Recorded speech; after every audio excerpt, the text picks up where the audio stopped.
Somin stood in front of Daejeon City Hospital, feeling her insides twist with shame. 3 years ago, she had left this place with shining eyes and a suitcase full of dreams. The whole town had seen her off, the talented girl from the family that owned the local pharmacy chain, accepted into the prestigious Seoul Institute of the Arts. Her father had been so proud that he told every customer about her achievements. And now she was back. Without a diploma, without a future, with only one wish, to hide from the pitying eyes. "You can always work at the pharmacy," her father had said gently the night before, while she sat in the kitchen staring into a cup of cold tea. "Or I can talk to the director of the cultural center. They often need event organizers." "No, Dad," Somin shook her head. "I want to do it on my own. No connections, no help. I need to know if I'm capable of anything at all." Failing in her 3rd year had been both sudden and painful. Professor M, the one all students feared, had looked at her after her final performance and said coldly, "You have technique, and you work hard. But you lack fire. You play correctly, but not honestly. The audience can feel that." Then he suggested she take a leave of absence to find herself. Somin didn't look for anything. She simply ran away, back home to Daejeon, far from Seoul's glittering lights and her own ambitions. She found the hospital job herself, through an online ad. The pay was modest, the schedule tough, 24 hours on, 3 days off, and the duties included caring for bedridden patients. Exactly what she needed, a routine to disappear into, something to stop her from thinking about what could have been. Head nurse Oh Sung-gi, a stout woman with a sharp gaze, showed Somin around the hospital, explaining the rules. "This isn't a theater, dear," she said, and Somin shrank slightly, realizing that everyone in the small town already knew she was back. "Here, you need patience and strong nerves. Especially with the VIP patients." "VIP?" Somin repeated. "We have a separate wing for wealthy patients," Sung-gi explained. "Private rooms, higher service, and higher demands. The last orderly quit after a week. She couldn't handle one of them." Something in the nurse's tone made Somin wary, but she kept silent. She needed this job, needed to pay her rent and stay independent from her father. The first week passed quietly. Somin cared for an elderly woman recovering from hip surgery, helped the nurses in the general ward, and got used to the smell of antiseptic and the squeak of gurneys on linoleum. Her life as an actress felt unreal now, like it had belonged to someone else. Then, on Monday morning, the head nurse called her into the staff room. "Somin, we have a new patient in room 304, said Sung-gi, her tone unusually tense. "Cha Do-hyun, 28. Car accident 3 days ago. Multiple fractures, spinal injury, he's just starting rehabilitation." "What should I do?" Somin asked. "Help with hygiene, feeding, changing linens, the usual." "But Somin..." The nurse hesitated. "He's difficult. Comes from a powerful family. He's not coping well with his condition. Be prepared, it won't be easy." Somin nodded, not realizing yet how prophetic those words would be. Room 304 was at the end of the VIP corridor. The door was half open, and the first thing Somin saw when she entered was a broken plate on the floor and breakfast splattered across the wall. By the window, his back to her, sat a man in a wheelchair. His shoulders were tense, his head lowered, his hands gripping the armrests so tightly that his knuckles were white. "Good morning," she said as calmly as she could. "I'm Somin, your new orderly. I'm here to help you, get out," came a low, cold voice, sharp as glass. "I need to clean up and help you with," I said, "get out." The man spun his chair around, and Somin saw his face for the first time. Handsome, even now, drawn by pain and sleepless nights. Sharp features, dark hair, too long for a hospital setting. But most striking were his eyes, burning with rage and despair so raw that Somin forgot to breathe. "You're all the same," he said, wheeling closer. "You come here with your pity, looking at me like I'm a broken toy. Get out before I call security. Somin exhaled slowly. She had seen pain before, her own, when Professor M had passed judgment on her talent. She knew what it felt like to be broken. I'll clean up, she said softly, meeting his gaze. Then I'll bring you a fresh breakfast. Do you prefer rice porridge or? He threw a book at her. Somin dodged it. It hit the door behind her. Are you deaf? I don't want your help. I don't want anyone here. She picked up the book, a rehabilitation medical guide, and placed it back on the bedside table. I understand, she said simply. But this is my job. I'll be here every day. You can yell, throw things, ignore me, but I'll still do what I have to. Something flickered in his eyes, surprise? Curiosity? But it vanished as quickly as it came, replaced by anger. Then prepare for hell, he muttered through clenched teeth. Somin picked up a dustpan and began sweeping the shards of the plate. Her hands trembled slightly, but she didn't let him see. That was how her first day in room 304 began. The next 2 weeks tested her more than the harshest rehearsals she'd ever endured. Cha Do-hyun seemed determined to break her. He threw food. Refused medication. Called her names. Demanded her dismissal from every doctor who entered the room. Why are you still here? Somin asked Sungi on the third day, after Do-hyun had poured a glass of water over her head during another outburst. Because you haven't asked for a transfer, the nurse replied with a shrug. And because his family specifically requested someone. Resilient. The previous orderlies all quit. His family? Somin echoed. Sungi gave her a long look. Cha Do-hyun is the heir to Hyundai Innovation Group. You've heard of them, right? Somin nodded. It was one of the country's largest tech conglomerates, smartphones, electronics, software, their products were in every home. Before the accident, he was vice president, Sungi continued. Next in line to take over his father's position. Now, the doctors say his paralysis is partial, there's a chance of recovery. But it'll take time, patience, and constant work. And he's refusing rehabilitation. Why? Because he's afraid, the nurse said quietly. Afraid he'll never return to his old life. And that fear makes him unbearable.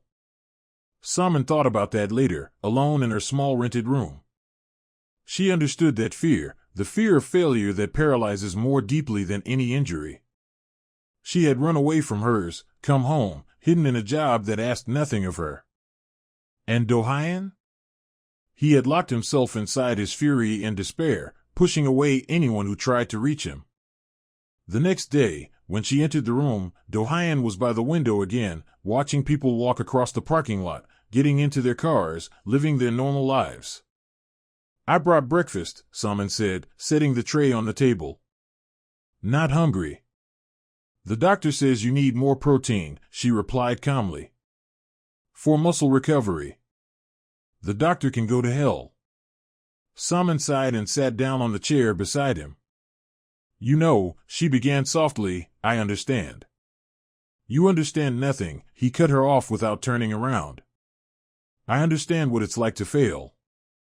When you've worked your whole life for something, and suddenly it all collapses.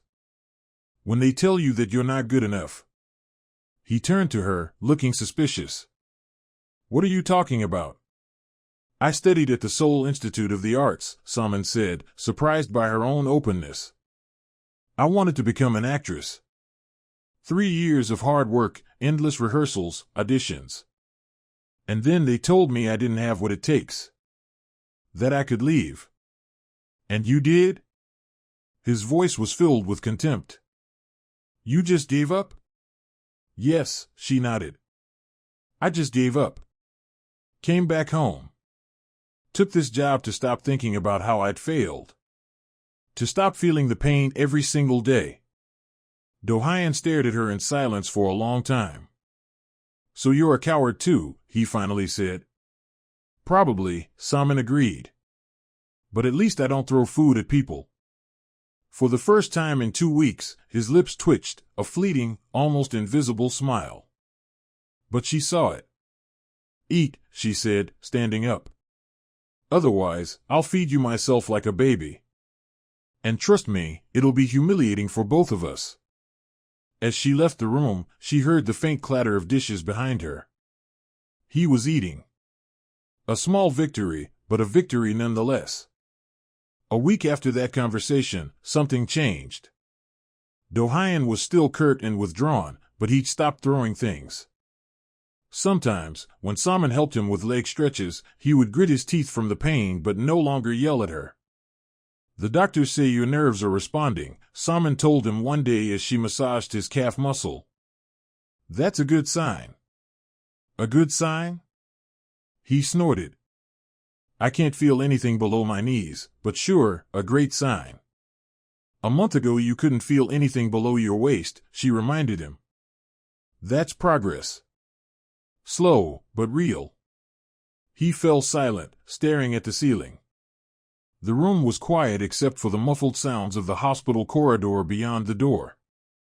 "Why are you here?" he asked suddenly. "Because it's my job." "No, I mean, why here? Your father owns pharmacies all over town. You could work there, in warmth and comfort, make 3 times as much. Why a hospital?" Somin thought for a moment before answering. "When I came back from Seoul, everyone looked at me with pity," she said slowly. "Poor Somin, such a talented girl, worked so hard, but didn't make it. My father offered to help, to use his connections, his money. But I didn't want his pity. I needed something that was mine. Something I earned myself." "Foolish," said Daejeon. "Maybe," she agreed. "But it's my choice. Just like your refusal to do rehabilitation, that's your choice." "I'm not refusing." "You are. The physiotherapist comes every day, and you say you're tired. You could be training, but instead you sit by the window." His jaw tightened. "What's the point?" He exhaled. "The doctors give no guarantees. I could work for months only to find out it was all for nothing. That I'll stay in this damn chair forever." "So what?" Somin asked quietly. "You'll give up without even trying?" "Easy for you to say. You have no idea what it's like." "I don't," she nodded. "But I know what it's like to give up. And it doesn't make life easier. Just emptier." She finished the massage and stood up, wiping her hands with a towel. "The physiotherapist comes at 10 tomorrow," she said. "If you want, I can stay and help with the exercises." Daejeon didn't answer, but as she was leaving, he said quietly, "Somin."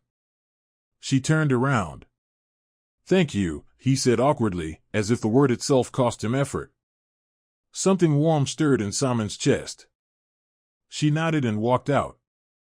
The next day, Daejeon agreed to work with the physiotherapist. It was a brutal session, trying to move his toes, bend his knees, shift his weight. He gasped in pain and effort, sweat covering his face, but he never asked to stop. Somin held his hand as he tried to stand between the parallel bars. His legs trembled under him, but he held on, gripping her fingers so tightly that she later found bruises. "That's enough for today," the therapist said after 40 minutes. "We'll continue tomorrow." When they were alone, Daejeon sat in his wheelchair, breathing heavily. "Does it hurt?" Somin asked softly. He nodded without lifting his head. "That means the nerves are working," she said. "That's a good thing." "Easy for you to say," he muttered, but there was no anger in his voice this time. She poured him some water and helped him change his sweat-soaked shirt. And in that brief moment, when their eyes met, Somin realized something had shifted between them. This was no longer just a difficult patient and a patient nurse. It was something else. Something dangerous. Days turned into weeks, and hospital life found its rhythm. Somin came to see Daejeon twice a day, morning and evening, helping with exercises, bringing meals, talking to him. He had changed. The aggression was gone, replaced by something like restrained gratitude. He even began to joke, his humor sharp and sarcastic, but Somin had learned to parry. "You know your father called the chief doctor yesterday?" Daejeon said one evening while she was changing the bandage on his shoulder. "My father?" Somin looked surprised. "Checking how you're doing. Guess he's worried that his daughter is working as a hospital aide instead of running the family business." "He always worries," Somin sighed. "He can't accept my choice." "And you? Have you accepted it?" She paused, tying the bandage. "I don't know. Sometimes I dream of the stage, the lights, the applause. I wake up and, for a second, forget where I am. Then I remember, it's over. I'm here." "You could try again," Daejeon said. "Apply to another school. Or join a theater studio." "No," Somin shook her head. "When Professor M said I lacked fire, he was right. I tried to be good, to be perfect. But I was never honest on stage. I always played what people expected of me, not what I truly felt. Why? I was afraid, I guess. Afraid of being vulnerable. Afraid that if I showed my real emotions, I'd be rejected. Funny, isn't it? An actress who's afraid to feel." Daejeon looked at her for a long time. "Not funny," he said quietly. "I understand. I spent my whole life playing a role too, the perfect son, the successful heir, the confident leader. But inside..." He paused. "Inside, I often had no idea who I really was." It was the most honest thing he'd ever said to her. Somin sat down on the chair beside his bed. "And now, do you know? Now?" He snorted. "Now I'm a guy in a wheelchair who yelled at a nurse and threw food. Not exactly my best self. But the honest one," Somin smiled. He suddenly laughed, for the first time in all the weeks she had known him. A real, living laugh. "You're strange," he said, shaking his head. "Who even says things like that?" "Apparently, I do." Their eyes met, and that special silence fell, the kind when words aren't needed. Somin felt her heartbeat quicken. She abruptly stood up. "I have to go. My shift's over." "Somin," he called after her as she reached the door. "Yes?" "Thank you. For everything." She nodded and stepped out, leaning her back against the corridor wall. Her cheeks were burning. What was happening to her? He was just a patient. Work. Nothing more. Then why were her hands shaking? The next week brought a breakthrough. Daejeon managed to take 3 steps on his own, holding onto the parallel bars. The physiotherapist was ecstatic, and the doctors spoke of positive progress. Somin saw it, the fire in his eyes had returned. Not the fire of rage, but of hope. "I did it," he said that evening, his voice full of childlike excitement. 3 steps. In a month I'll do 30. In 2, I'll walk out of here. "Don't rush it," Somin warned. "The doctors say you need time." "I don't have time," he said, his face turning serious. "My mother calls every day. She keeps asking when I'll come back. There are problems at the company, my father can't handle everything alone." You need to recover," Somin interrupted. "Not run back into the race that almost killed you." He fell silent, looking at her. "You think the accident was just a coincidence? Wasn't it?" "I don't know," he said slowly. "I was driving back from a meeting. Tired. Angry. I'd argued with my father about a new project. I wanted to take a risk, he wanted to play it safe. We fought. I got behind the wheel furious. And then that truck. I didn't even see where it came from." "You blame yourself," Somin realized. "Maybe. I don't know. Sometimes I think, what if it was a sign? That I was going the wrong way. Too fast, too recklessly.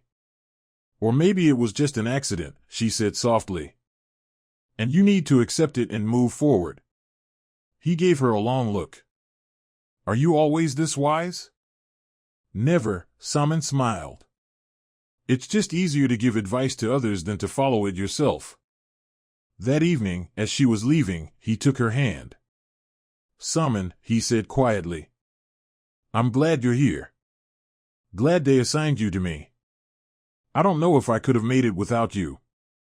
Her heart was pounding so loudly it felt like he could hear it. You would have, she whispered. You're stronger than you think. But when his thumb gently brushed against her wrist, she knew her words didn't sound convincing. Because she wasn't sure she could have made it without him either, without their talks, his laughter, the way he looked at her like she was the only person in the world who truly understood him. She gently pulled her hand free and left, without looking back. Because if she did, she wouldn't be able to go. Another month passed. Daejeon improved every day. First with a walker, then with a cane. The doctors called it a miracle, but Somin knew it wasn't. It was determination, will, and endless work. Every time he fell, and he fell often, he got up again. Sometimes she helped him, and in those moments their bodies were too close. Their hands brushed too often. Their eyes met for too long. Something unnamed was growing between them. Something dangerous. Tell me about Seoul, he asked one evening. They sat on the balcony of his room, watching the sunset paint the sky. Autumn had already colored the trees in gold and crimson. What do you want to know? Everything. College, your friends, what you love to do in your free time. Somin closed her eyes, lost in memory. College felt like another world. Everyone was so talented, so ambitious. I shared a dorm room with a girl named Hyeri. She was an incredible dancer. We practiced until late at night, then ate noodles on the stairs, dreaming about the future. She wanted to join the National Ballet, I wanted the big stage. We believed anything was possible. What happened to Hyeri? She made it into the ballet, Somin smiled, but it was a sad smile. She texted me a month ago. Said she missed me. But I didn't reply. I was ashamed to admit that I'm here, that I gave up. Daejeon turned to her. You didn't give up. You stepped back to rethink. That's different. You think so? I know so. Because that's what I'm doing too. After the accident, here, with you. I've realized a lot. Before, I just kept running forward without looking back. I never asked what I really wanted. I just followed the plan my parents made. University, graduate school, the company, everything laid out. And now? He thought for a moment. Now I'm not sure I want to go back to that. Maybe I need something else. Something of my own. Will your family understand? He laughed bitterly. My family? They call every day asking when I'll return to work. My mother's already planning a dinner to celebrate my discharge. My father sends documents for me to review. They don't understand that I've changed. That I don't want to be the old Daejeon anymore. Somin placed a hand on his shoulder. Then tell them. Easier said than done. I know, she nodded. But sometimes you have to be honest. Even when it hurts. He covered her hand with his. You're teaching me honesty, he said quietly.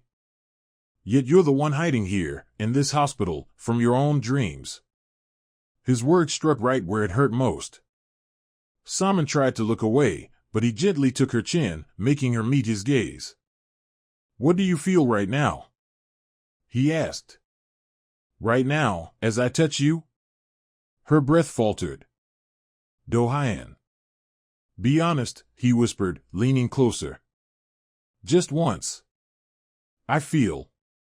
Her voice trembled. I feel something I shouldn't. You're my patient. It's wrong. To hell with right and wrong, he breathed, and kissed her. The world froze. Somin should have pushed him away, walked out, forgotten. But instead, she kissed him back. Her hand slid to the back of his neck, her fingers tangled in his hair. It was wrong. It was against every rule. But it was the most real thing she had felt in years. When they finally pulled away, both were breathless. "I can't," Somin whispered, standing up. "We can't." "Why not?" "Because you'll get better and leave. You'll go back to your life, your family, your company. And I'll stay here. And it'll hurt even more than it did after Seoul." "Somin." "No," she shook her head. "I'm sorry. I have to go." She left him alone on the balcony. All the way home, she touched her lips with her fingers, as if trying to hold on to the fading memory of his kiss. The next day, she asked to be reassigned. Seeing he looked at her knowingly. "Fell in love?" the head nurse asked. Somin didn't answer, but her silence said everything. "Oh, honey," he sighed. "You're not the first nurse to fall for a patient. And not the first to think it will end badly. Won't it?" "I don't know," the nurse said honestly. "But running away definitely isn't the answer. Talk to him. Find out what it was, a moment of weakness or something more." But Somin didn't want to know the answer. Because she was afraid that it really was something more. And then she'd have to choose between safety and risk. Between a quiet life and feelings that could break her all over again. She was a coward. Always had been. And it seemed nothing had changed. Somin avoided Daejeon for 2 days. She asked other nurses to cover her shifts, came up with excuses. But on the 3rd day, he came to her himself. She was sitting in the staff lounge, sipping coffee, when the door opened. Daejeon stood in the doorway, a cane in his hand. Standing. On his own. "You're walking," she breathed. "The doctor said I could move around the hospital now," he said. "I've been looking for you everywhere." "Why?" He closed the door and took a few steps toward her. His movements were slow, cautious, but they were his own. "Because you're avoiding me. And I want to know why." "Daejeon, I told you. You said it was wrong. That I'll leave and you'll stay. That it'll hurt you." "Exactly." He sat down next to her, setting the cane aside. "What if I told you I don't want to leave without you?" Somin froze. The coffee grew cold in her hands. "What do you mean?" "I've been thinking about it for 3 days. About what happened between us.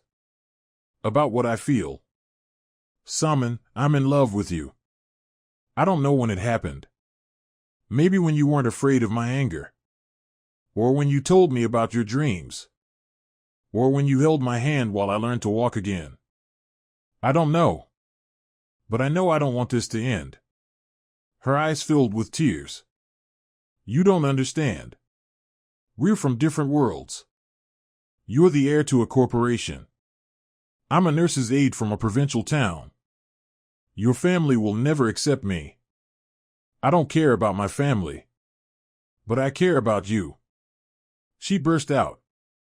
"I don't want to be the reason you fight with your parents. I don't want you to lose everything because of me." Daejeon took her hands in his. "Listen to me. When I was lying in that bed, unable to move, unable to imagine a future, you showed me that life could be different. That I didn't have to live up to someone else's expectations. That I could choose. And I choose you. Not the company. Not the inheritance. Not my parents' approval. You." Tears rolled down her cheeks. "This is insane." "Maybe," he smiled. "But aren't you tired of doing everything the right way? Of always following the rules? You wanted to be an actress, to live on stage, to play roles. And instead, you're hiding here, too scared to take another risk." "I'm scared," she admitted. Scared to fail again. Scared that if I believe in this, and us, everything will collapse again. Then let's be scared together, he whispered, pulling her into his arms. Let's take the risk.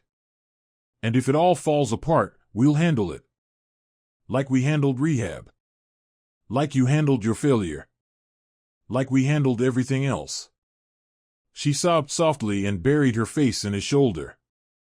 You're crazy. I know. You made me that way. They sat like that, holding each other in the small staff room, until the coffee went completely cold. Then Daejeon gently wiped her tears and kissed her again, slowly, tenderly, like a promise. I love you, Somin, he said, looking into her eyes. And I'm not giving up. I love you too, she whispered. God, I love you so much.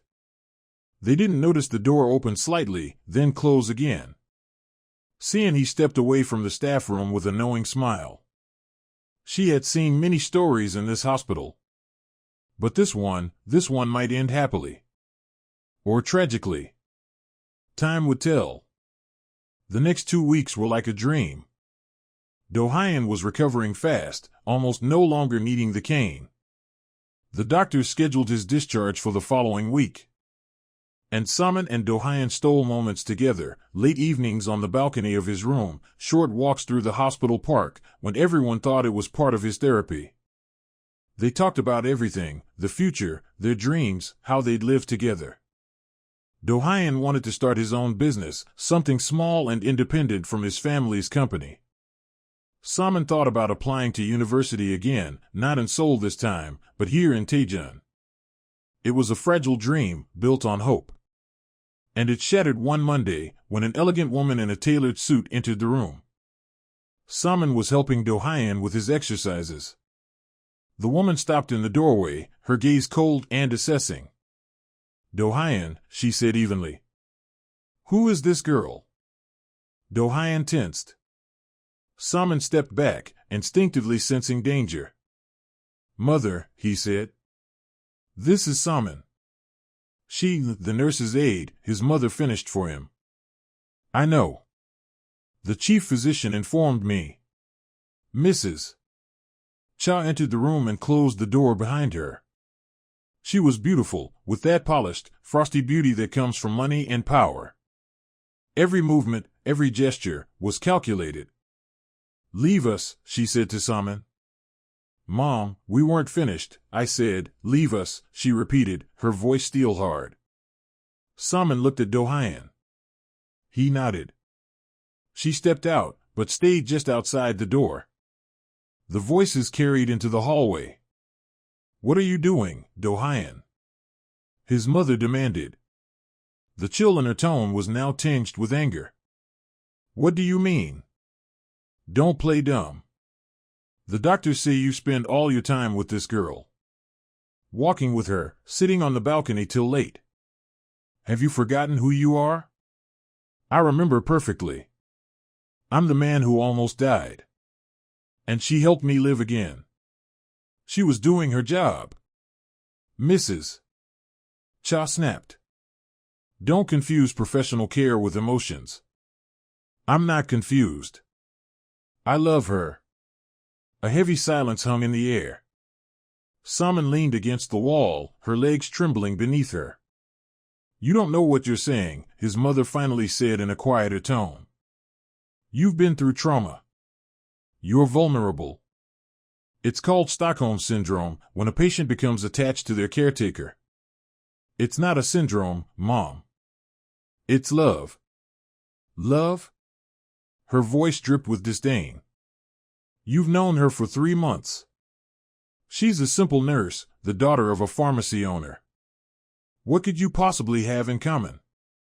What will you talk about in a year, in 5 years, when the excitement fades? The same things we talk about now, life, dreams, about the dreams? She interrupted. She has no future, Daejeon. She failed at university, came back home, and works a low-paying job. She's looking for salvation, and you're a convenient opportunity. How dare you? Daejeon burst out. You don't know her. I know her type, Mrs. Cha said coldly. Women who cling to rich men, hoping to change their lives. It's an old story, son. Don't be naive. Behind the door, Somin covered her mouth, choking back a sob. Every word from Mrs.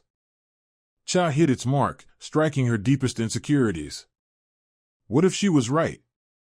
What if, deep down, Somin was looking for rescue? What if she was using Daejeon without even realizing it? Leave, Daejeon said icily. Now. I will. But not alone. Her tone hardened again. In 2 days, I'll bring Yujin here. Remember her? Chairman Huang's daughter. You knew her at university. An intelligent, educated young woman from a good family. You'll have dinner, talk, and you'll see the difference. I won't meet her.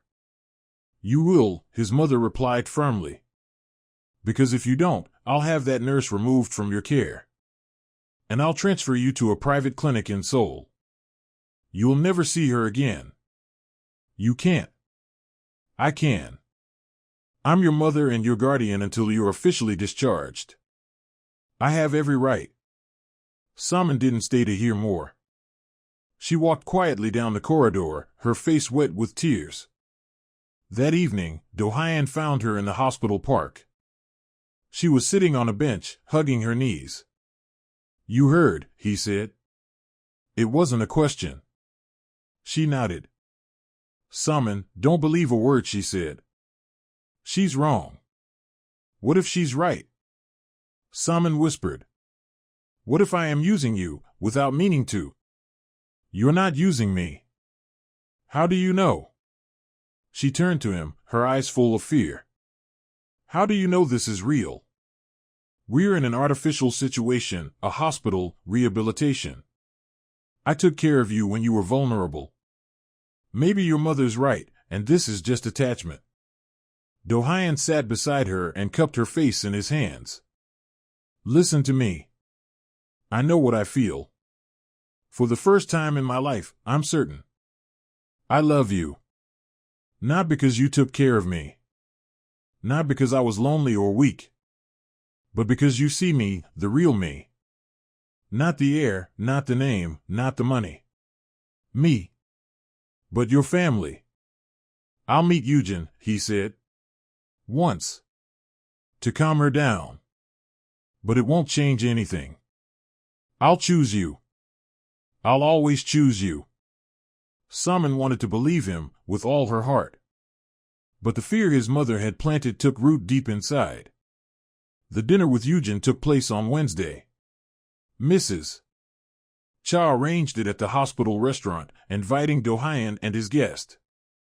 Somin wasn't invited, but she saw the elegant young woman in a designer dress walk down the corridor toward the elevator. Yujin was beautiful. Refined. Confident. Exactly the kind of woman a corporate heir was expected to marry. Somin finished her shift and went home, but she couldn't rest. She paced her small room, imagining them sitting at a table, talking, laughing. They shared mutual friends, a common world, a common language. And what did she and Daejeon have? 3 months in a hospital room. Conversations about pain and hope. It all felt so fragile compared to the years of shared history he might have had with Yujin. Her phone rang at 10 that night. Daejeon. Where are you? He asked. At home. I'm coming over. Daejeon, it's late. But he'd already hung up. 20 minutes later, there was a knock at the door.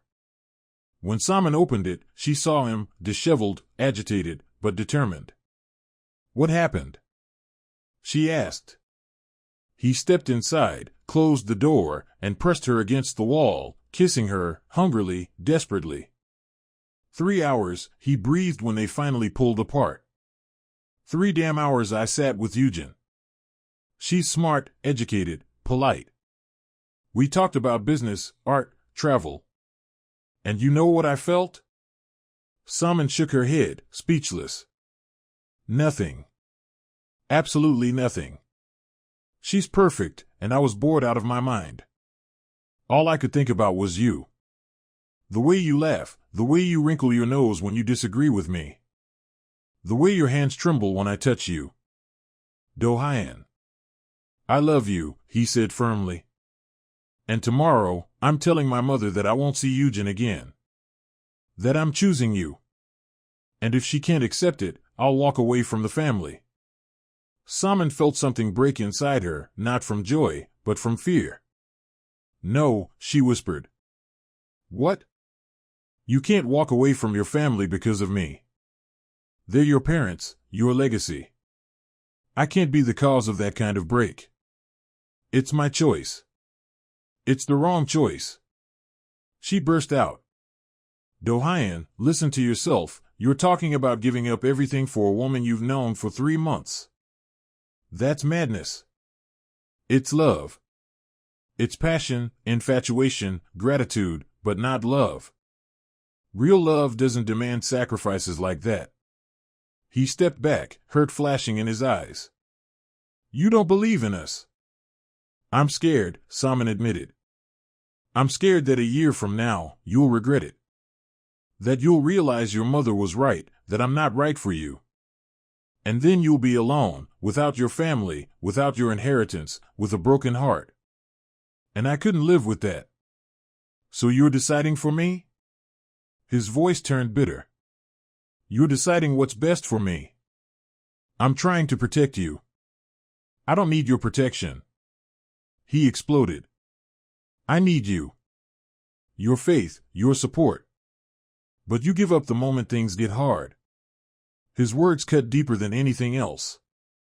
Maybe you're right, Somin said quietly. Maybe I've always been a coward. I ran from Seoul when things got difficult. And now I'm running from you because I'm afraid of getting hurt again. But I can't change overnight. I'm sorry. Daejeon looked at her for a long time, his eyes full of pain. Fine, he finally said. If you want me to walk away, I will. But remember, that's your choice. Not my mother's, not the circumstances. Yours. He turned and left, quietly closing the door behind him. Somin sank to the floor, pressing her hands to her chest. She had done the right thing, protected him from a mistake that could have cost him everything. So why did it feel like she was falling apart inside? Daejeon was discharged 3 days later. Somin didn't come to say goodbye. She heard from her colleagues that his parents had come to pick him up, that he left in a large black car, looking dark and distant. She returned to her old life. Work, home, work. No dreams, no hopes, just existence. Her father tried to talk to her, but she remained silent. Sonny watched her with sympathy but didn't offer advice. Everyone understood, Somin was going through something heavy. A week passed. Then another. Somin began to get used to the emptiness inside. Began to believe she'd made the right choice. And then, on Friday evening, as she was walking home, a stranger's voice called out to her. Are you Choi Somin? She turned. Standing beside her was Eugen. In person, she was even more beautiful than Somin had imagined. Yes, Somin replied cautiously. Can we talk? Eugen asked. It's important. They went into a small cafe nearby. Eugen ordered coffee. Somin asked for tea but didn't touch it. I know about you and Daejeon, Eugen began without preamble. His mother told me. Somin tensed, bracing for accusations or threats. I don't want to marry him, Eugen said, and Somin flinched in surprise. What? Our families have known each other for years. My parents dream of this union, his parents too. But I've known Daejeon since university. He's a good man, but we're not right for each other. There's no spark, no real connection. Then why did you agree to the meeting? Eugen smiled sadly. Because my parents insisted. It was easier to comply than to argue. But at that dinner, I saw his face. He was polite, but absent. His thoughts were somewhere else.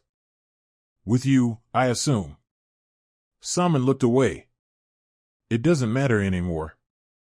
I let him go. Why? Because he deserves better. Someone like you, smart, successful, from his world. Yujin shook her head. You don't understand. He doesn't want someone from his world. He wants you. And do you know what I told him after that meeting? That if he loves you, he should fight for you. Not listen to his mother, not think about inheritance. Just fight. And what did he say? That he'd try. But then you pushed him away. And he left home, Somin. The world seemed to tilt around her. What? 3 days ago, he packed his things and moved out. Rented an apartment in the city. Told his mother he wouldn't be her puppet anymore, that he wanted to live his own life, make his own choices. His father stripped him of his position in the company. Somin covered her face with her hands. Oh God! What have I done? You were scared, Yujin said softly. That's understandable. But do you know what I realized watching him? He's never made a choice for himself before. He's always lived by his parents' rules, met their expectations. And now, for the first time, he chose for himself. And it made him stronger. But he's lost everything. He's lost the title, Yujin corrected gently. But he's found himself. Found the courage to live the way he wants. You gave him that, without even realizing it.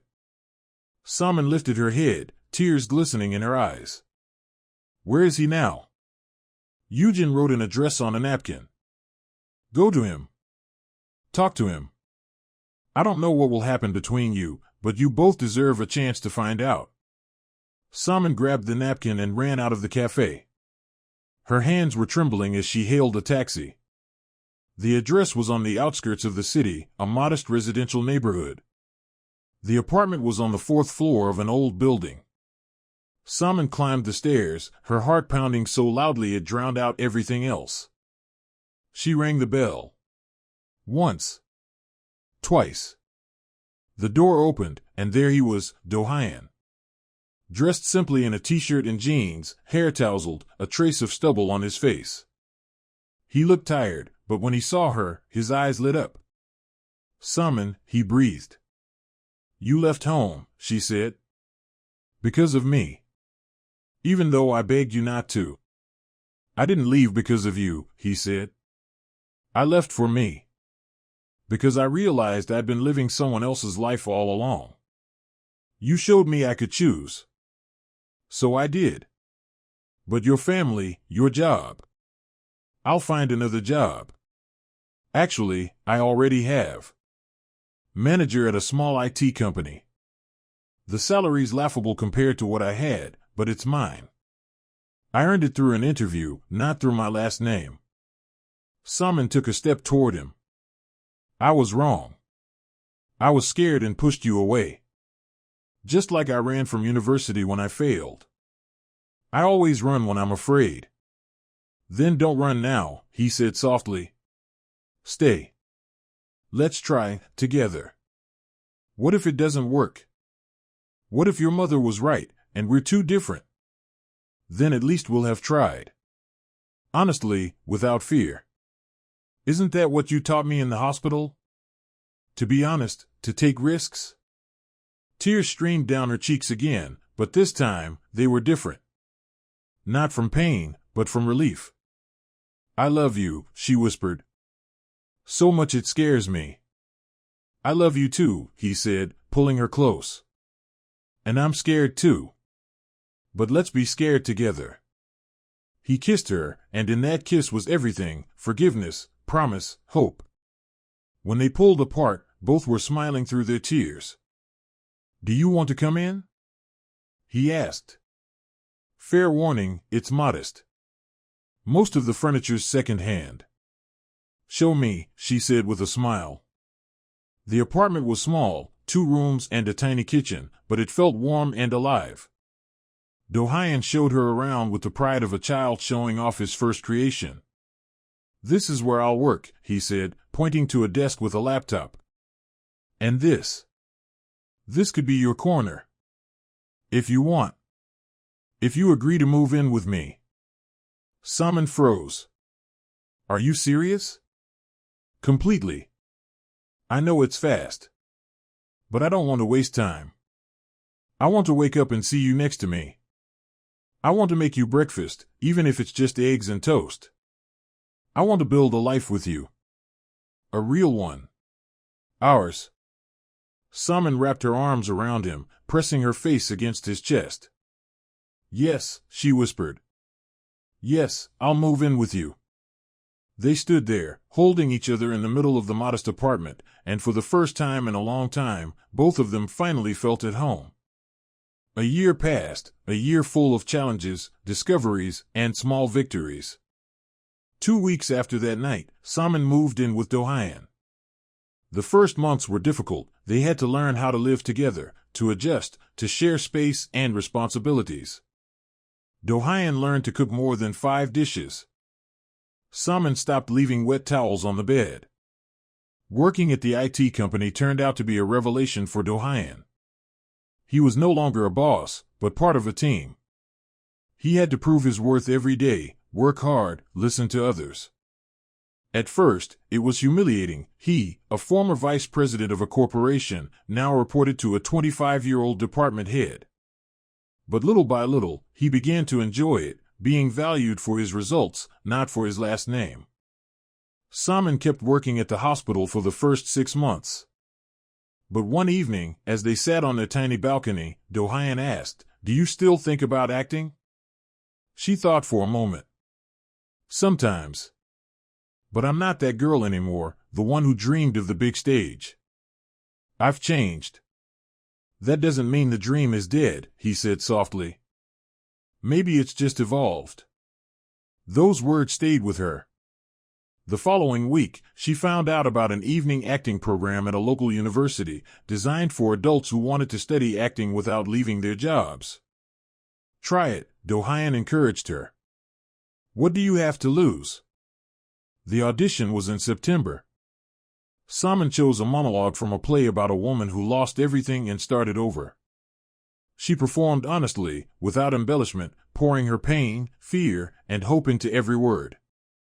When she finished, the head of the program, an elderly director with a sharp gaze, nodded. "You have fire," he said. "Real fire. Welcome." Somin called Daejeon as soon as the results were posted. She laughed and cried at the same time, and he listened, smiling.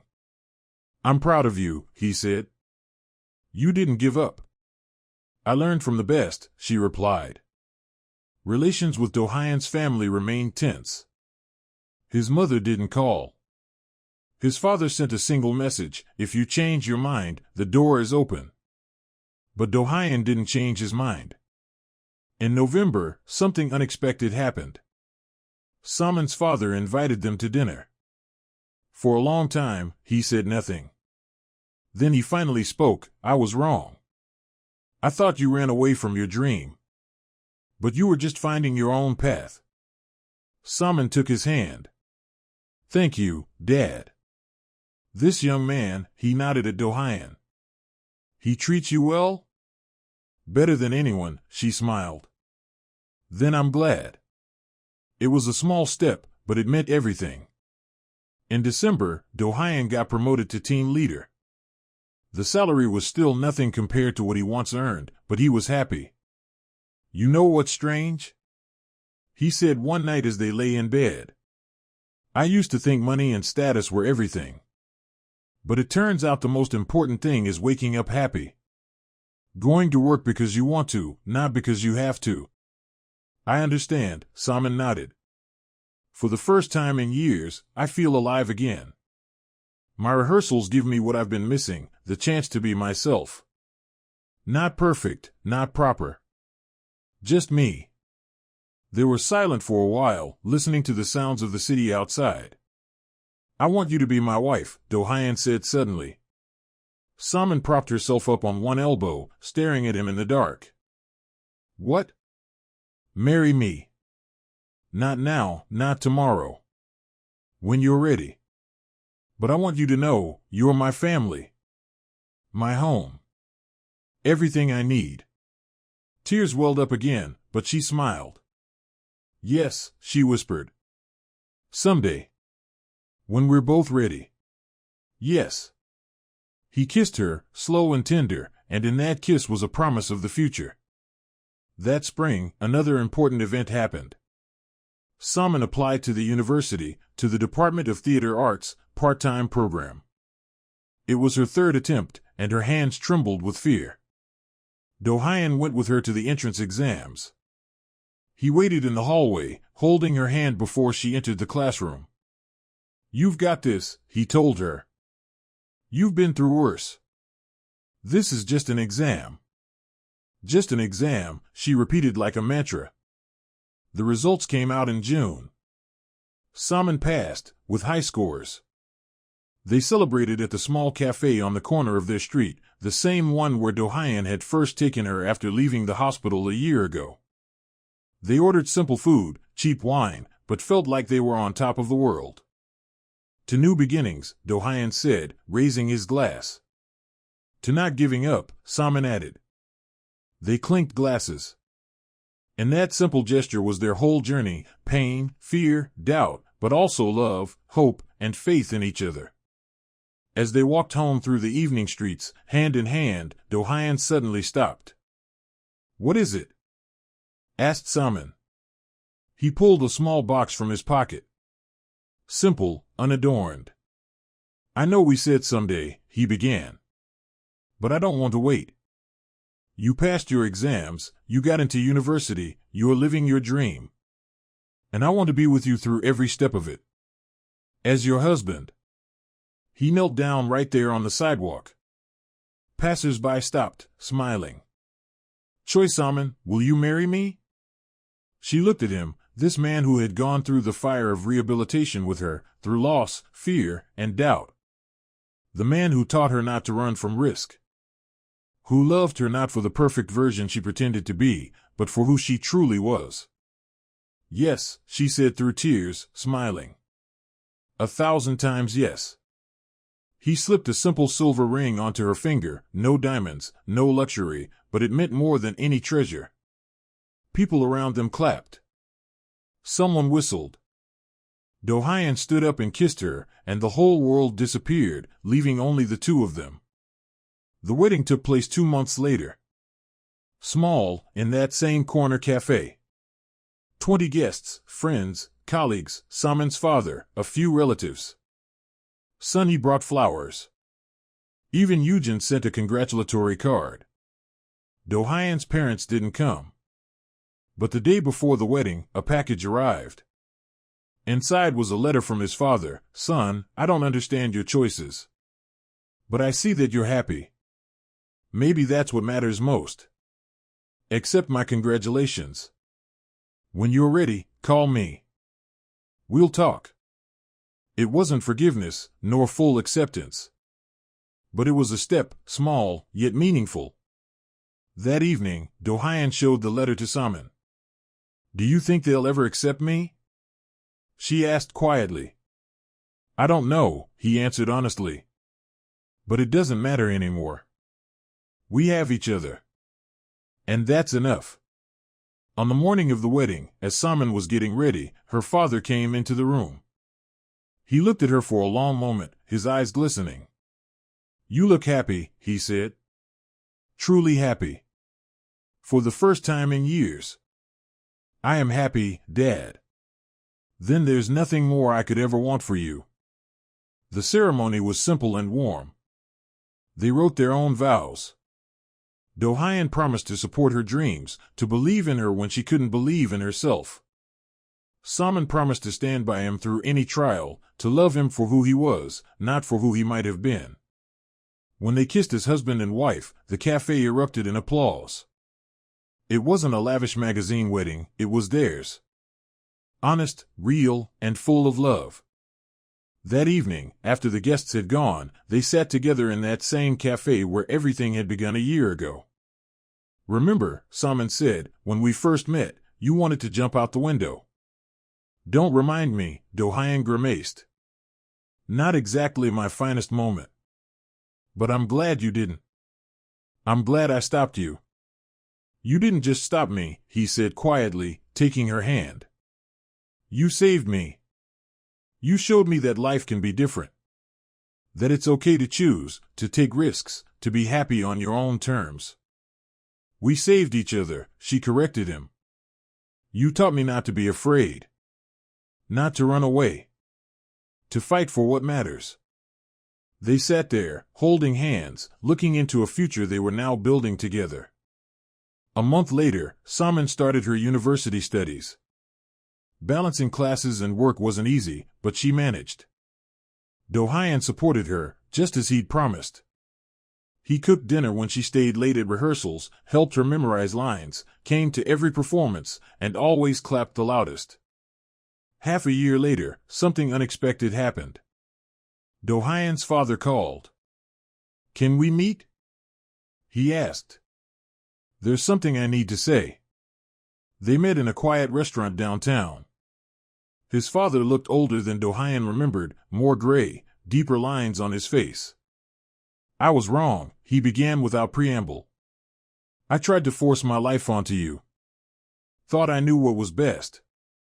But these past 18 months, I've seen how the company struggles without your energy, your ideas. I've seen how you thrive where you are. And I realized you made the right choice. Daejeon stayed silent, unsure what to say. I'm not asking you to come back, his father continued. I just want to get to know you. The real you. And your wife. If you'll let me. Daejeon looked at Somin. She squeezed his hand under the table and nodded. All right, he said. We can try. It was a long road toward reconciliation. Daejeon's mother remained distant, but his father made an effort, visiting once a month, inviting them to dinner, slowly getting to know his son again. And gradually, very gradually, he began to accept Somin. The following spring, when Somin was in her second year, something miraculous happened. She was invited to play the lead role in a university production, the very kind of role she had once dreamed of back in Seoul, strong, complex, demanding complete emotional surrender. The premiere was in May. In the audience sat Daejeon, her father, Sun-hee, and her colleagues. And to Somin's surprise, Daejeon's parents. When the curtain rose and she stepped onto the stage, everything else disappeared. She became the role. Honest, raw, burning with all the fire inside her. She was both fragile and fierce. She was herself. The audience was spellbound, hanging on every word, every movement. When the play ended, the applause was thunderous. People stood to their feet. In the front row, Daejeon clapped with tears in his eyes, smiling as though witnessing a miracle. After the performance, Daejeon's mother approached her. That was beautiful, she said softly. I understand now why my son chose you. It wasn't full acceptance. But it was a beginning. Somin embraced Daejeon backstage after everyone had left. We did it, she whispered. We did, he murmured, kissing the top of her head. And this is only the beginning. They stepped out of the theater under a starry sky, hand in hand. Ahead of them lay a life full of uncertainty, challenges, and new trials. But now they knew, together, they could face anything. Because sometimes, the most unexpected fall leads to the most genuine rise. And their story was exactly that, a story of how pain gives birth to hope, how fear turns into courage, how a fall becomes love. Real. Honest. Theirs.